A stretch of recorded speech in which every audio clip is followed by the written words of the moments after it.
Olá pessoal, eu sou o professor Romildo Neres, estou aqui inaugurando a série de aulas EAD. Nós somos a turma de licenciatura em filosofia presencial da Escola de Comunicação, Educação e Humanidades, aqui da Metodista, campus Rude Ramos.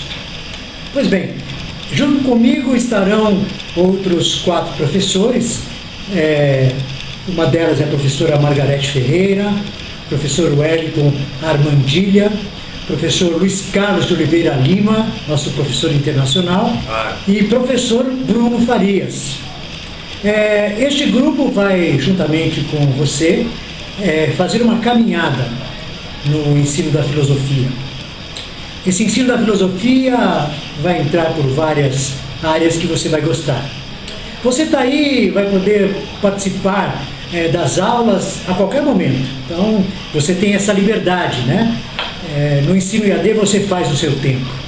Portanto, você terá nossa companhia quando você quiser e a hora que você quiser. É importante que você saiba que as nossas aulas são gravadas. As suas dúvidas poderão ser enviadas para o portal, para a plataforma de perguntas e de relacionamento dos alunos da EAD. Elas serão respondidas por um desses professores que eu indiquei. E nós também receberemos perguntas de alunos que não podem fazê-las pelo meio do portal. Existem lugares que a internet ainda não chegou e as pessoas têm que viajar tempos para fazer isso, então nós vamos cobrir toda essa área. Nós sabemos a importância desse tempo para você. Você está fazendo EAD porque o tempo lhe é escasso. Por isso faremos com que o tempo que você ficar diante desta tela, assistindo às aulas, seja o mais proveitoso possível. Você receberá exercícios para avaliação de aprendizado. Quando se fala exercício, a gente já fica com medo, Mas fique tranquilo, não se preocupe. Os exercícios são apenas para avaliar o seu conhecimento, para que nós possamos te ajudar cada vez mais, para que você saia sabendo exatamente o que precisa saber. Você que vai prestar o Enem, você receberá toda a nossa atenção. Para começar, eu queria dizer para você que eu de cá desejo uma boa aula e que tudo vá bem. E nós nos encontraremos no decorrer do curso. Até lá!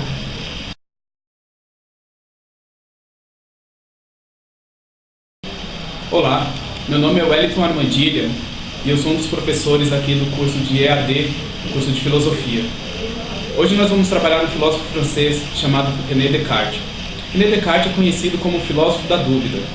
Ele nasceu em 1596 na França e ele é considerado o pai da filosofia moderna e também o pai da matemática moderna. É sem nenhuma dúvida um dos pensadores mais influentes da história da filosofia. Descartes não foi apenas um filósofo, ele teve suas incursões como físico, matemático e criador da geometria analítica. Descartes produziu diversas obras, e nós nessas aulas vamos trabalhar 2 delas, que são as principais. A primeira é o Discurso do Método, de 1637, e a segunda será as Meditações Metafísicas, de 1641. Faremos uma breve introdução dessas 2 obras antes de apresentarmos os seus conceitos básicos. Na obra O Discurso do Método, Descartes passa a colocar em dúvida todo o conhecimento que herdou de seus mestres. Educado por jesuítas, teve um amplo conhecimento da filosofia escolástica.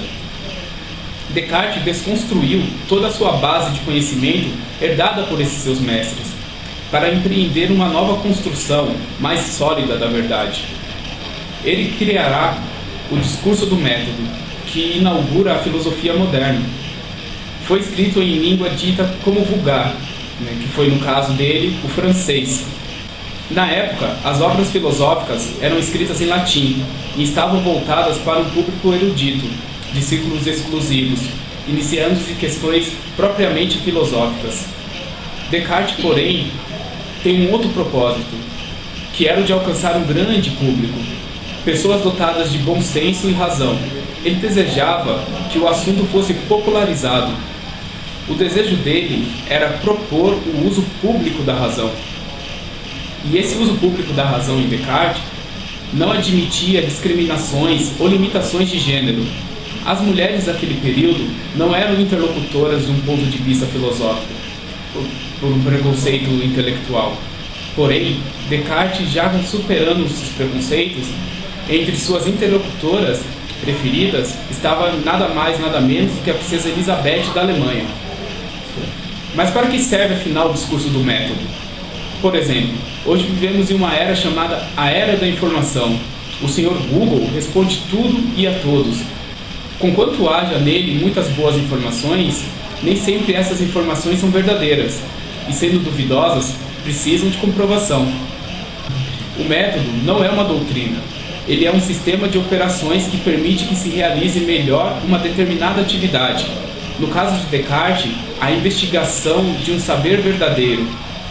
Por exemplo, para o jogador Neymar, o método que ele utiliza para bater uma falta é posicionar bem a bola, ajeitar o corpo.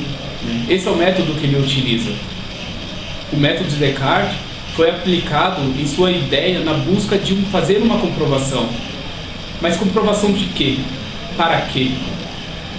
Porque para toda comprovação há uma averiguação necessária, e essa exige um método. Este método nos leva a alcançar a verdade sobre o que é investigado. Por exemplo, qual a melhor forma de escolher um alimento? Provar o seu gosto, através do paladar. Qual a melhor maneira de enxergar no escuro? É com as mãos, através do tato. Qual a melhor maneira de saber que se estão te chamando? É ouvir com atenção, através da nossa audição. Porém, os sentidos podem nos enganar. Quem já não olhou para uma coisa pensando que fosse outra e depois percebeu que não era nada daquilo? Quem já sentiu o cheiro bom de uma flor achando que fosse uma outra? Quem já não provou um alimento achando que era um, pois o sabor é igual ao de um outro? Assim sendo, podemos dizer que o discurso do método de Descartes, ou método cartesiano, como também é chamado, de averiguação, tem por finalidade principal ensinar-nos a desconstruir conhecimentos e certezas adquiridas pelos meios tradicionais, colocando sob suspeita toda a informação formal.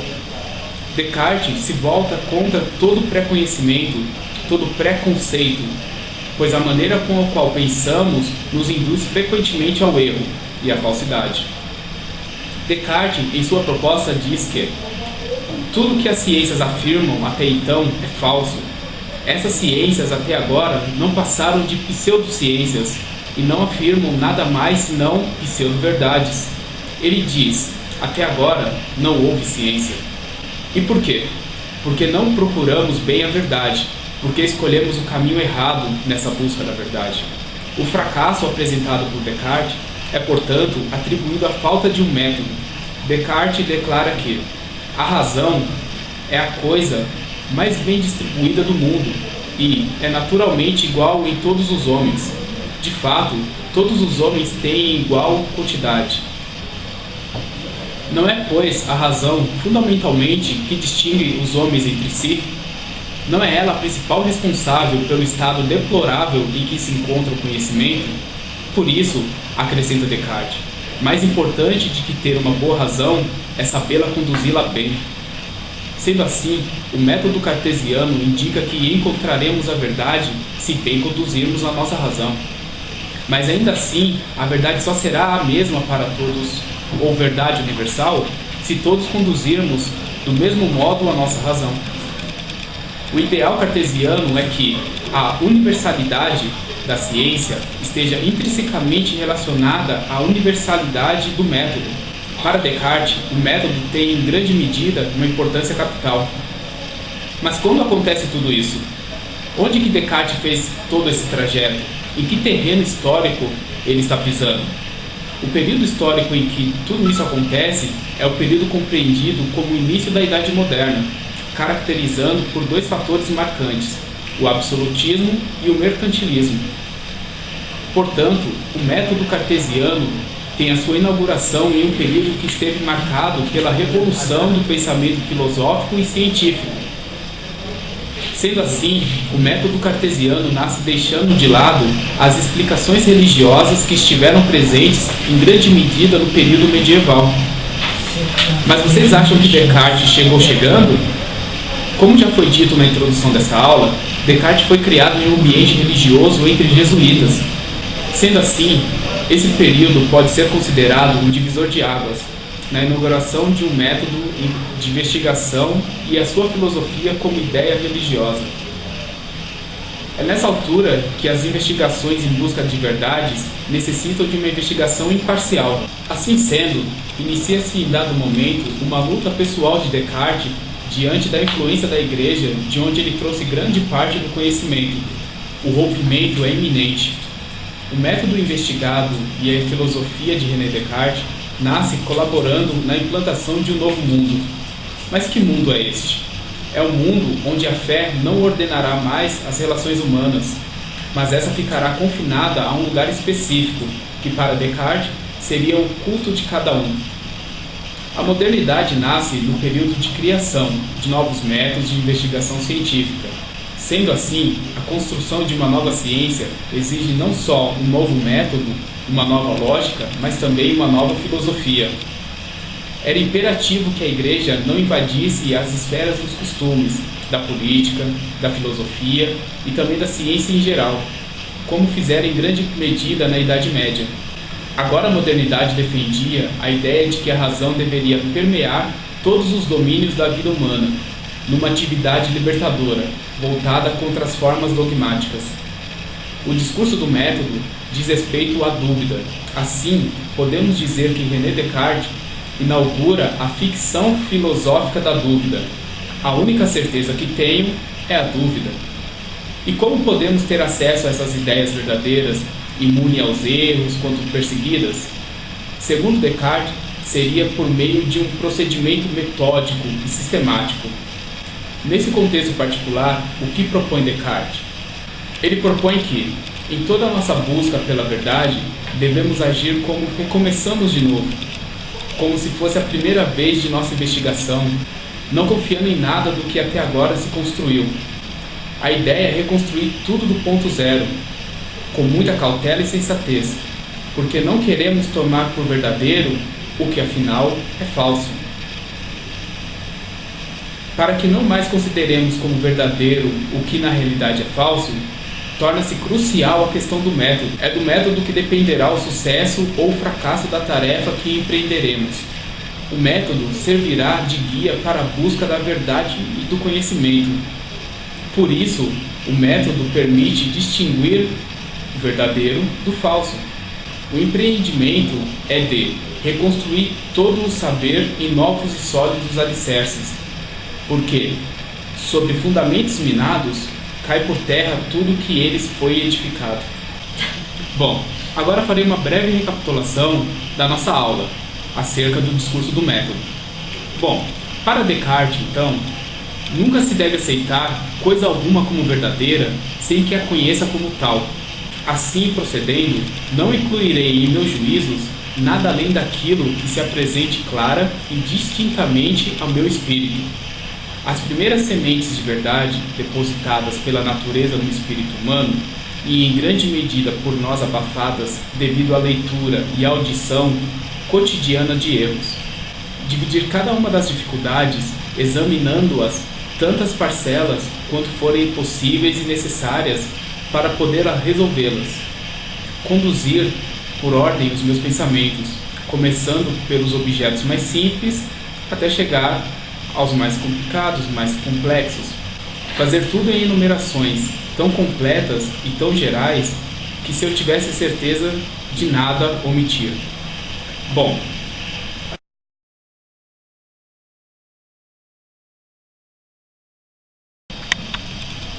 pois é, Descartes parte, para uma outra ação que busca a ideia dos sentidos, e que essa ideia dos sentidos são ideias mais concretas, Então, uma das falas dele é exatamente a esse respeito, ele caminha a esse respeito, E as perguntas requerem critério e método. Uma das coisas importantes que você, filósofo, ou se você for cursar filosofia, vai precisar entender como um fato, uma condição sine qua non, que você vai ter que fazer boas perguntas. É muito melhor uma boa pergunta do que uma boa resposta. Então você quer boas respostas, faça boas perguntas. E assim acontece com a verificação de Descartes. Ele cria boas perguntas, né, através do método, né, os critérios do método o levam a fazer boas perguntas.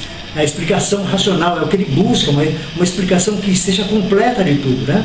Que faça, sobretudo, por exemplo, a suspensão do juízo, que nós vamos fazer daqui para frente, vamos falar daqui para frente. A suspensão dos juízos, essa ideia, tudo que eu sei não é suficiente para me dar resposta para tudo que eu quero saber. Então Descartes tem essa ideia genial de fazer exatamente esse método para essas perguntas. Então, eu suspendo tudo aquilo que sei para que depois isso seja verificado, né? Para favorecer o exercício da inteligência. Então, você pensa assim que a inteligência ela é feita também como os atletas ou aqueles que gostam de academia fazem. O exercício da inteligência é fundamental para que você saiba outras coisas, né? Agora, é o seguinte, como eu estava dizendo no início, a dúvida filosófica não é uma dúvida qualquer.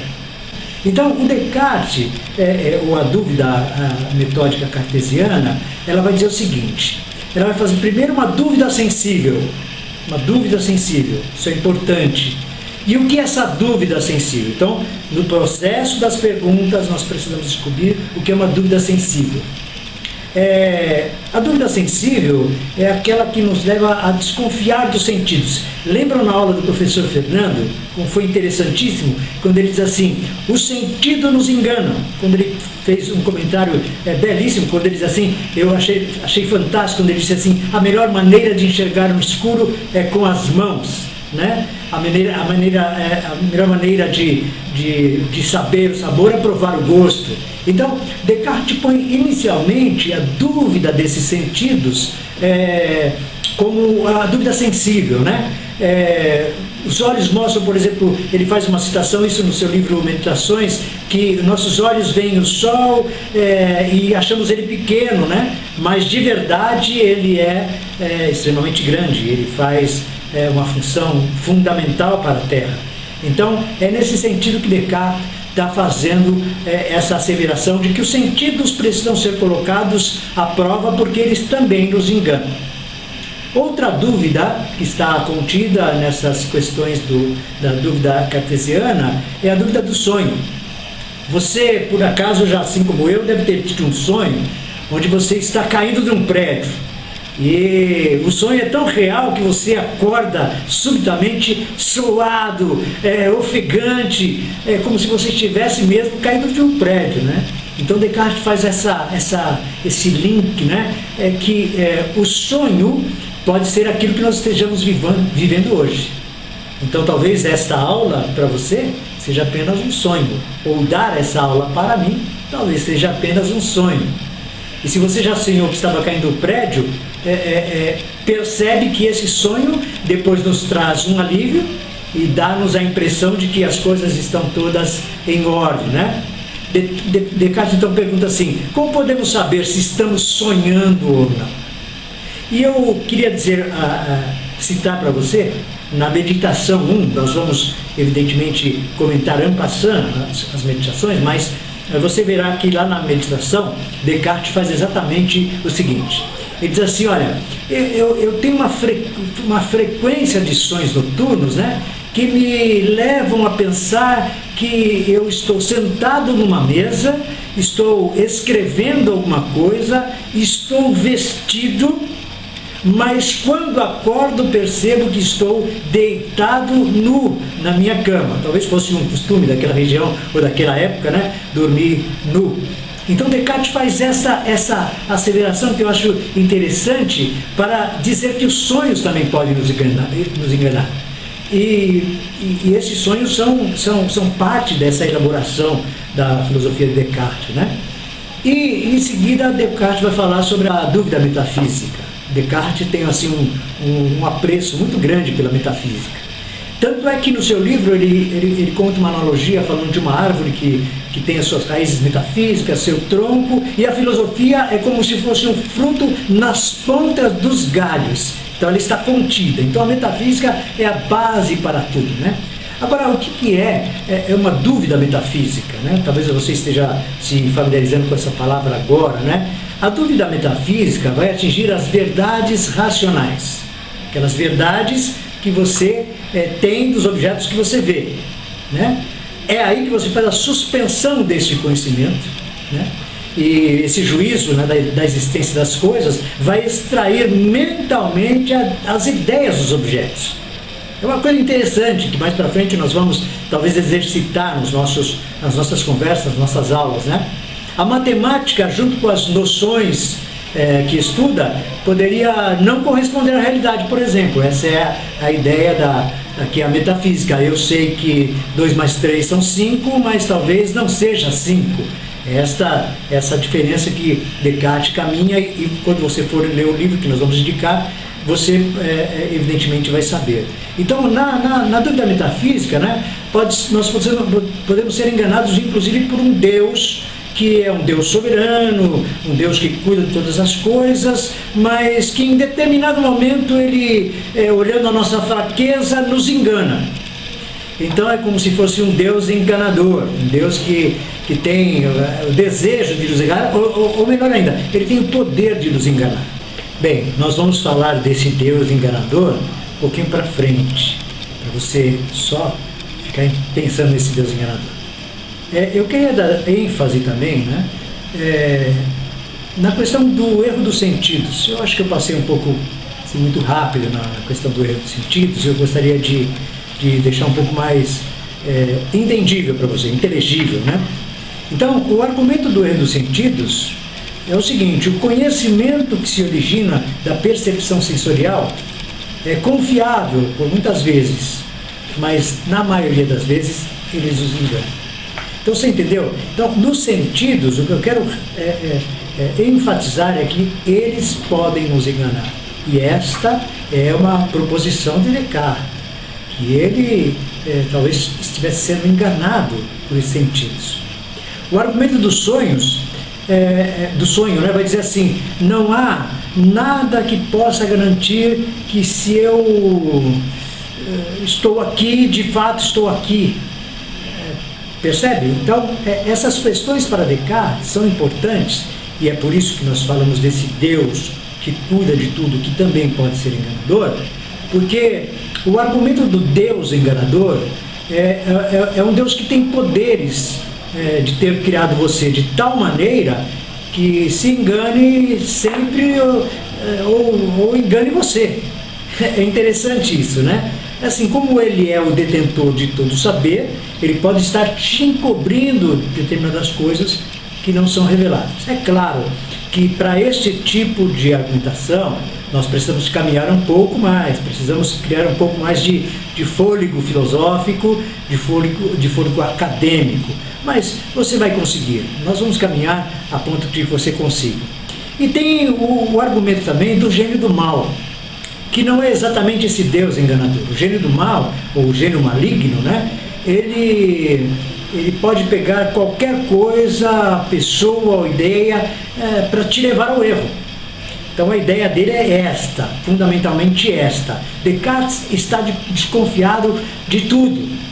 E você percebe aí que a dúvida de Descartes não é uma dúvida rasa, é uma dúvida extremamente profunda, é existencial. E é importante que nós saibamos disso, né? Essas dúvidas se formam, né, em referência ao mundo material. Então percebam que há um caminho, há todo um processo a ser investigado nessas dúvidas de Descartes, que por exemplo, nas questões materiais, por exemplo, corpos, objetos, suas formas, cores, texturas, ruídos, sabores, que nós já falamos, e o professor Fernando também fez essa menção, né? As ideias da razão são ideias puramente mentais ou intelectuais.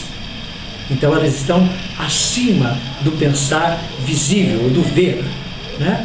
E a matemática entra numa dessa. A matemática, embora você não esteja escrevendo que 2 mais 3 sejam 5, na sua mente você consegue visualizar este processo. De todas as dúvidas que Descartes propôs, ele chega a uma conclusão. há uma dúvida que não pode ser questionada. Existe uma dúvida que resiste à dúvida hiperbólica, aquela dúvida que nós falamos do espremer a laranja. Dúvida hiperbólica, ela está se encontrando agora, ou se aproximando de uma dúvida que é inquestionável. A dúvida se encontra posta, né, no cogito ergo sum. Isso que você já deve ter ouvido, é o penso, logo existo. Então, esse penso, logo existo, para Descartes é uma coisa bastante importante, porque ele rompe aí com a possibilidade de que a existência seja colocada em dúvida. Ou seja, se eu penso, eu existo. Se eu existo, eu sou algo concreto, um ser pensante. E se eu sei que sou enganado, é porque sei que sou um ser pensante, eu penso neste engano. Então, esse código de Descartes é uma coisa impressionante, né? Ele te dá a possibilidade de existir. Enquanto você pensa, você existe. Descartes chegou à conclusão porque se o enganador o engana, ou enganava, ele tinha que ser algo enquanto um ser enganado. E se duvidava também, devia ser algo que existia enquanto dúvida. Isso é interessante. As lições do cogito são: eu sou, eu existo. É verdade na medida que seja concebida em meu espírito a partir de todas as preposições afirmadas. A partir dela se tornam verdadeiras, daí resulta na ordem do desdobramento, do aprofundamento da autopercepção. Então, voltando à autopercepção, explica a natureza dessa existência. O grande problema que nós temos hoje no mundo é a questão da existência. E este cogito, essa busca, esta dúvida pelas coisas, nos levam a ter uma existência mais significante. É importante, uma existência mais representativa para nós mesmos. A primeira verdade apenas inaugura um novo edifício do conhecimento. Depois, sendo a verdade apenas quando fundada nesta autopercepção, amplia na medida de um pensamento que você tem de si mesmo. Esta dúvida de Descartes não é uma dúvida que nos prende, ela é uma dúvida libertadora. Ou seja, a filosofia não nos coloca de cabeça olhando para o chão, ela nos leva a olhar para o horizonte. O que as pessoas não têm ideia do que a filosofia faz é exatamente isso. Assim sendo, nós entramos no plano do indubitável. E sendo indubitável, não havendo dúvida correspondente à realidade, todo objeto, e esse objeto que somos nós, os seres pensantes, né, estão vivos e postos no mundo para observar. Então o desafio é que você comece a partir desta tua estreia com um filósofo como Descartes a colocar em dúvida tudo o que você tem como conhecimento. Isso será libertador para você. O discurso do método e as meditações cartesianas ou as meditações metafísicas que nós estudamos aqui nos apresentou de forma assim magistral. Descartes é realmente um filósofo magistral de como proceder investigativamente. O filósofo é, antes de tudo, um investigador. Uma grande causa precisa ser buscada, e quando você encontra essa grande causa, você vai encontrar vários fatores de pesquisa e vai ser interessante.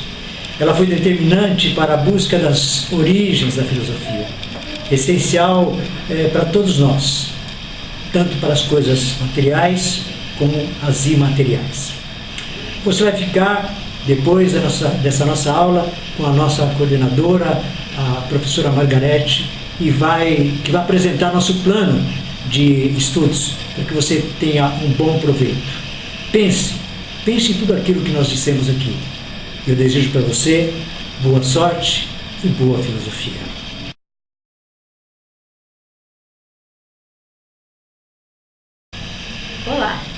Eu sou a professora Margarete e vou apresentar para vocês as atividades sobre as aulas. Após assistir às aulas virtuais sobre o discurso do método e as meditações metafísicas, você deverá responder as seguintes questões. Explique as seguintes proposições de Descartes para rejeitar tudo que era proveniente dos sentidos, considerar como única certeza o fato de pensar, rejeitar tudo o que poderia vir do raciocínio, julgar que as coisas que concebemos muito clara e distintamente são todas verdadeiras, rejeitar todos os pensamentos que ocorrerem quando está acordado e quando está dormindo. Façam a leitura da primeira parte do discurso do método, página 29 a 33, encontrada no livro Coleção Os Pensadores, de Descartes. Referente à obra Meditações Metafísicas, página 128, dê sua interpretação da frase abaixo. E é neste mau uso do livre-arbítrio que se encontra a privação que constitui a forma do erro. Bom estudo.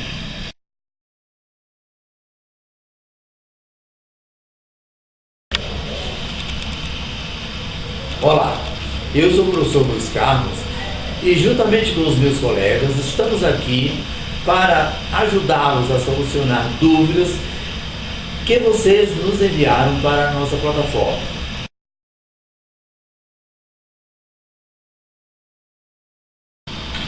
Olá, sou a professora Margarete e estou aqui para responder uma das perguntas que chegou à nossa plataforma.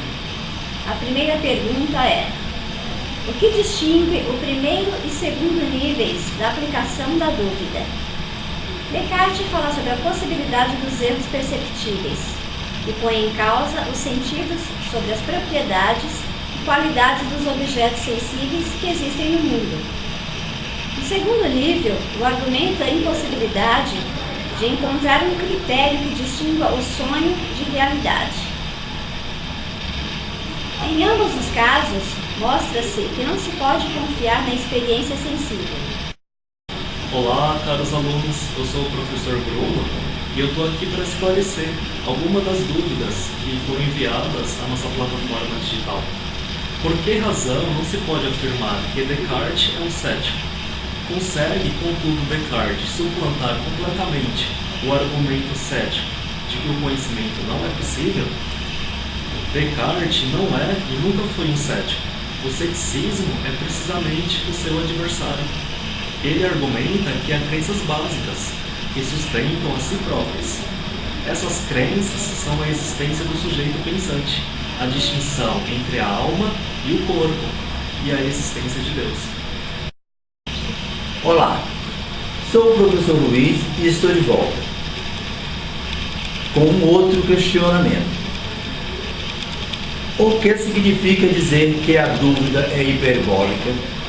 Como vimos em aula, Descartes aplica a dúvida hiperbólica para ficar seguro de que, quando descobrir uma crença que resista à verificação, esta crença seja verdadeiramente comprovada. A função da dúvida hiperbólica é separar o que é verdadeiro do que é falso, abrindo caminho para uma verdade indubitável.